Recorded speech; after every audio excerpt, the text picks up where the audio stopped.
Trumpcast is brought to you today by MeUndies. You deserve comfortable underwear, and MeUndies is here to help. Get 20% off your first order when you go to MeUndies.com/Trumpcast. The following podcast contains explicit language. He has a lot of great ideas. He's not a stupid man. He's worth $9 billion. I feel like our country is going down the drain. He's actually a very intelligent man who cares deeply about America. There is no question that this is the person who will go to Washington, D.C. and be able to absolutely turn the place around.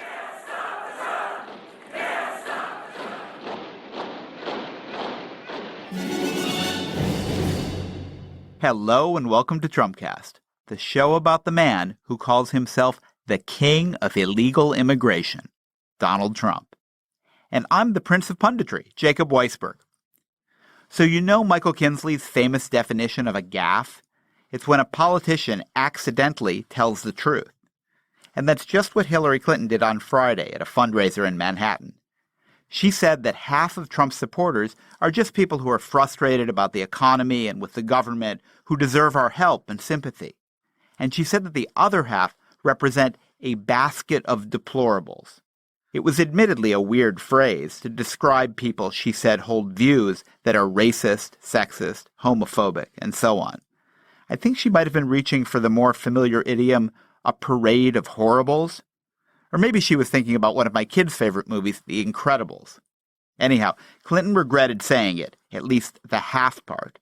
And politically, it was a dumb thing to say. But it wasn't inaccurate. To the contrary, about half of Trump's supporters do hold bigoted opinions.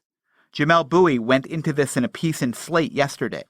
In one survey, he writes, 2/3 of Republicans with a favorable opinion of Donald Trump said that Obama is a Muslim, and 59% said he wasn't born in the United States.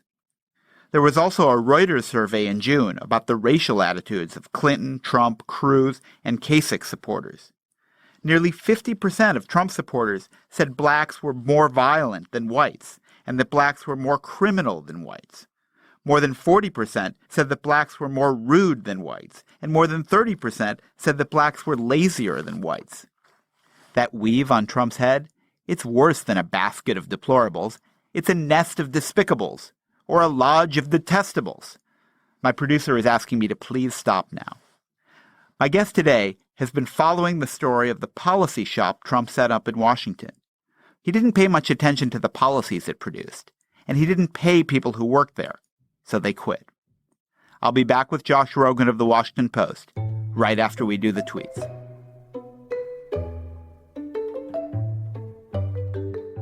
Wow. Hillary Clinton was so insulting to my supporters. Millions of amazing, hardworking people. I think it will cost her at the polls. While Hillary said horrible things about my supporters, and while many of her supporters will never vote for me, I still respect them all. Really sad that Republicans would allow themselves to be used in a Clinton ad. Lindsey Graham, Romney, Flake, Sass, Supreme Court. Remember, CNN is unwatchable. Their news on me is fiction.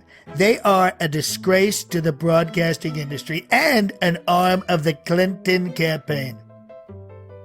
Henry McMaster, Lieutenant Governor of South Carolina, who endorsed me, beat failed CNN announcer Bakari Sellers so badly. Funny. The documentary of me that CNN just aired is a total waste of time. I don't even know many of the people who spoke about me. A joke.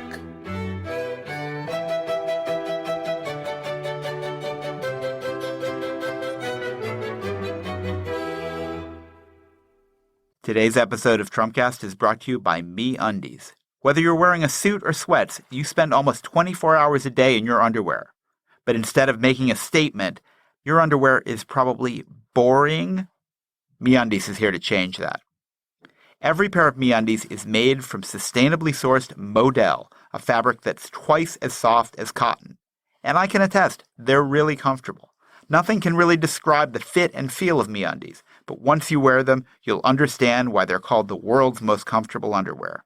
And if you don't love your first pair of MeUndies, they're free, no questions asked. MeUndies has dozens of styles and limited edition prints to help you make a statement with your underwear, whether anyone can see them or not. As we say in my house, MeUndies es Suundies. Shipping is free in the U.S. and Canada, and you can save up to $8 a pair with the MeUndies subscription plan. Get the subscription or a single pair. You can get 20% off your first order when you go to MeUndies.com/Trumpcast. That's MeUndies.com/Trumpcast for 20% off your first order. My guest today is Josh Rogin. He's a columnist for The Washington Post, and he wrote the piece Inside the Collapse of Trump's D.C. Policy Shop. Josh, welcome to the show. Great to be with you. So let's start at the beginning. When and why did Donald Trump set up a policy shop, by which you mean a place that develops ideas about policy for him to use in the campaign? Why did he set one up in Washington?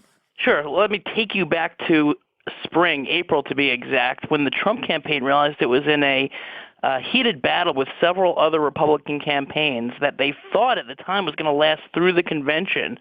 And they were preparing and arming themselves for this battle. And part of that was securing the support of D.C. policy wonks, former officials and experts, anybody they could find, really. And they were late to the game on this because most of your standard D.C. establishment people, first of all, wanted nothing to do with Trump, and second of all, had signed on to the campaigns of Jeb Bush, Marco Rubio, Ted Cruz, you name it.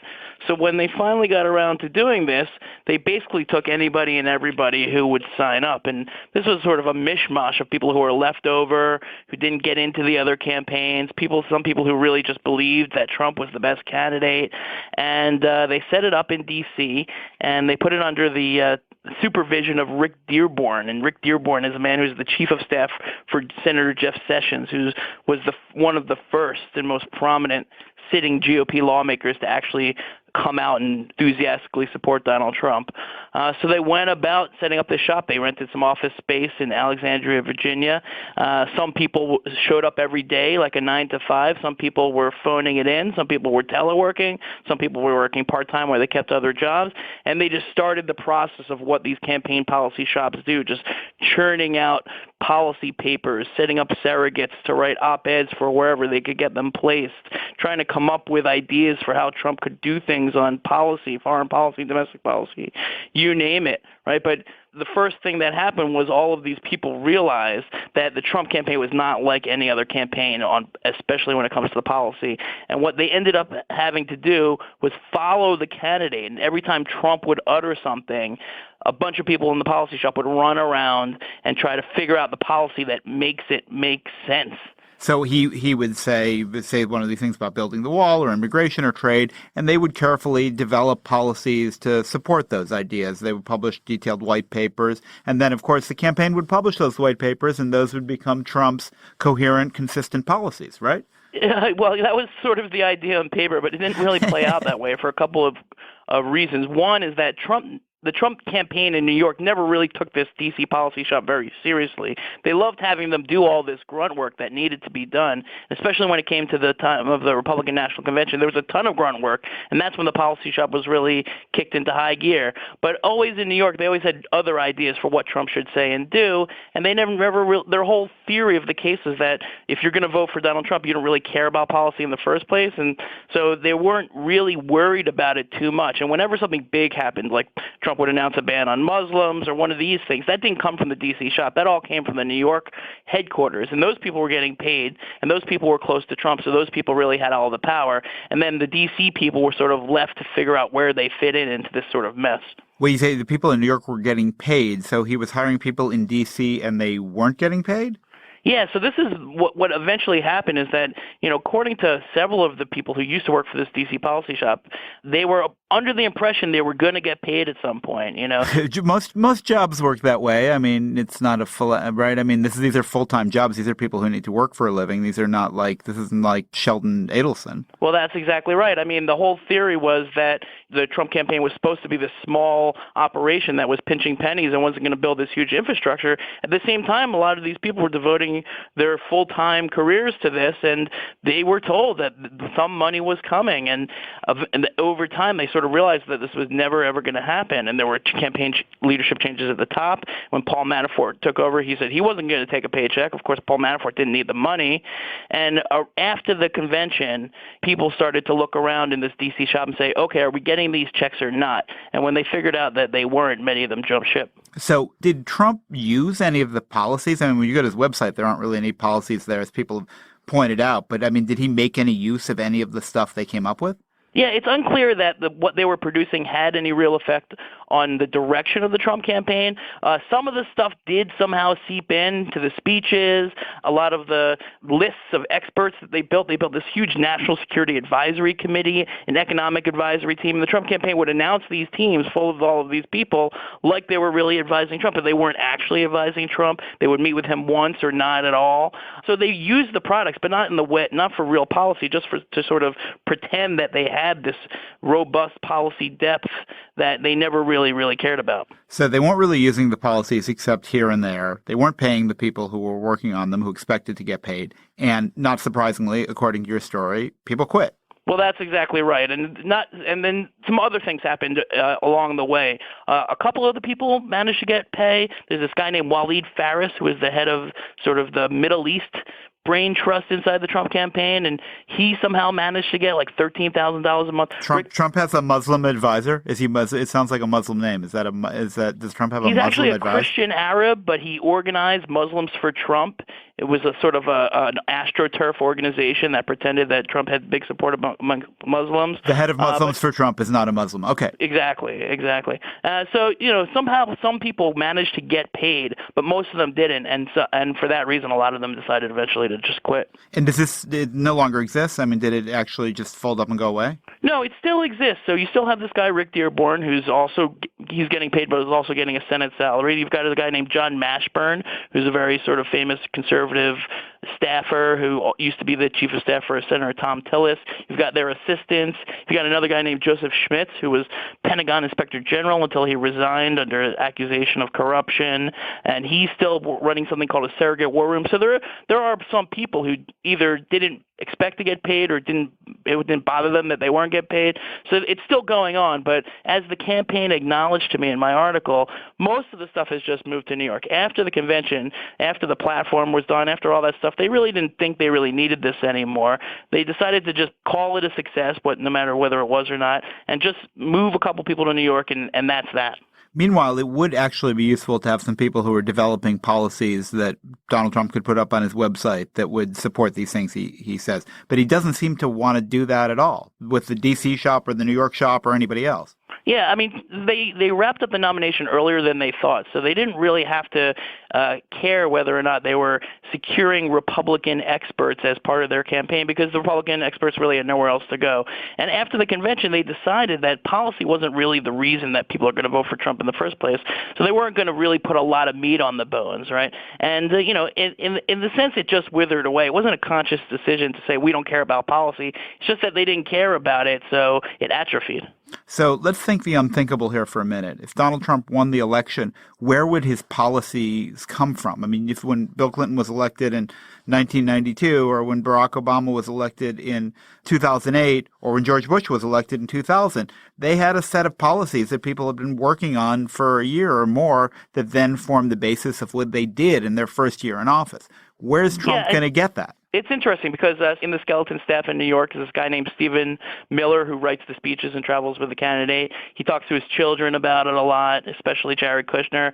But, the real action right now in Trump land is in the transition team, right? This is Chris Christie's shop, which is actually a block from the White House in offices provided by you and me, the taxpayer. And they're building a whole new operation. That operation has money. And some, very well-established Republicans are part of it, including former Intelligence Chairman Mike Rogers and some people from Bob Corker's staff. So if you really wanted to think forward to if Trump wins, who's going to do what and who's going to have say, you would have to look at that transition office, which is just getting started now. Is there a fable here about Trump's management or about Trump as a businessman? I mean, it sounded sort of like a classic. Get a bunch of people to do stuff for you, then decide afterwards if and when you want to pay them. Right. Well, it sort of fits the narrative that Trump doesn't pay his contractors, right? That he gets people to do work for him, and then he stiffs them, if you wanted to look at it that way, and then, it's up to them to sort of challenge them. Of course, they have no recourse. Most of these people didn't have contracts, so they just have to take it on the chin. Another way to look at it is it's just a mess, just like most things in the Trump campaign are a mess. They're only thinking about a week ahead, and, beyond that, they'll just figure it out. They never expected to get this far. So it sort of confirms everything you would think about the Trump campaign. It just unfortunately comes at the expense of these sort of innocent staffers who didn't know what they were getting into. It doesn't sound like that high a degree of difficulty. I mean, get some Washington wonks, work on different aspects of policy, and have them help you figure out details about things you're saying. I mean, it's if you can't manage that, I kind of wonder what can you manage. Well, yeah. Well, it's partially that. I mean, I think everybody who works on a presidential campaign, and I've talked to people who work for the Romney campaign, people who work for the McCain campaign. When I was researching this article, it's kind of always a mess, and it's kind of always you enter at your own risk. Nobody's promised jobs. Nobody's promised that the policy papers that you're going to write are going to come out of the mouth of the candidate the next time he talks about immigration or Syria or whatever. But this is a particularly dysfunctional group, and this is a particularly messed up example. So, these are professionals, and all they wanted was the basic understanding that their time wouldn't be abused, that their work would contribute to something, and that promises made to them would be honored. And the Trump campaign was 0 for 3 in that regard. And having looked at this, how would you describe Trump's relationship to policy? All right. I mean, maybe he didn't want this group of people. He didn't want people in Washington doing it. But is it simply that he doesn't have any interest in policy, or does he just want to do it all himself? Yeah, I mean, when I talk to the people close to Trump in the New York office, they always say the same thing. They say, this is not who Trump is. This is not what our campaign is. We're running against the establishment. Sure, we had these people here because they served a function for a time, but, we don't believe that anyone goes into the voting booth and says, oh, like what that 5-page memo on tax subsidies, that was really great. That's why I'm going to vote for this guy. So they've just made this sort of broad calculation, which is not necessarily a wrong calculation, right? That it just didn't matter to win. And if he wins, they'll figure it out later. And, again, you could make an argument for that, but it's still just sort of basically dysfunctional and basically disrespectful to those people who weren't told that when they signed on. But also, if you spend enough time focusing on an issue and trying to understand it to write a 5-page memo, you're by definition part of the establishment. I mean, you can have policy and it be anti-establishment policy, presumably. Well, yeah, and that's what's so interesting, because people think of the Republican policy establishment as a monolith, but in fact, there's a broad range of ideas. And a lot of the people who had signed up for the Trump policy team were from sort of the anti-establishment wing of the Republican policy world. You had people who used to work for Michelle Bachmann, Ben Carson, Mike Huckabee, Herman Cain, right? These are the people who are not at the cool kids table at the normal Republican policy lunch. And they were very excited, and they thought this was their opportunity to get their views and their ideas into a campaign that was taking over the Republican movement. And that's why they signed on, and that's why they were so excited about it. But in the end, Trump disregarded them, and they were burned. Well, it's a great story, Josh, and thanks for joining me on the show today. Anytime. That's it for today's show. Trumpcast is produced by Jason DeLeon. He gets paid in a timely fashion, I swear. The executive producer of Slate Podcasts is Steve Lickteig. He doesn't think he needs policy to run the show. Andy Bowers is our chief content officer. He's been under the impression that he would get paid for working here. Ha! And of course, I only take policy advice from John DiDomenico, our voice of Donald Trump. And one more thing. If you love podcasts, you are not going to want to miss Now Hear This, a really big podcasting festival coming to the Los Angeles area in October. Trumpcast is going to be there. We're going to do a live show, our first live show. I hope it's our last live show. You can see Trumpcast live on stage and more shows you love like The Moth, Criminal, Memory Palace. There are going to be more than 30 great podcasts live on 6 stages. It's a weekend full of laughs, storytelling, and your favorite hosts up close. Tickets are on sale now for Now Hear This, October 28th to the 30th in Anaheim, California, just a short ride from Los Angeles. You can get tickets and see the whole lineup at nowhearthisfest.com. I'm Jacob Weisberg, and I plan to close the Trumpcast office on November 8th. Thanks for listening.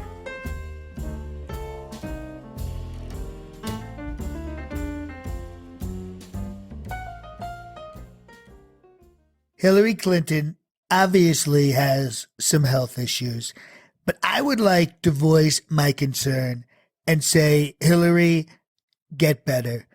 I need you out on the trail. You're doing a phenomenal job screwing up your campaign and making horrible mistakes.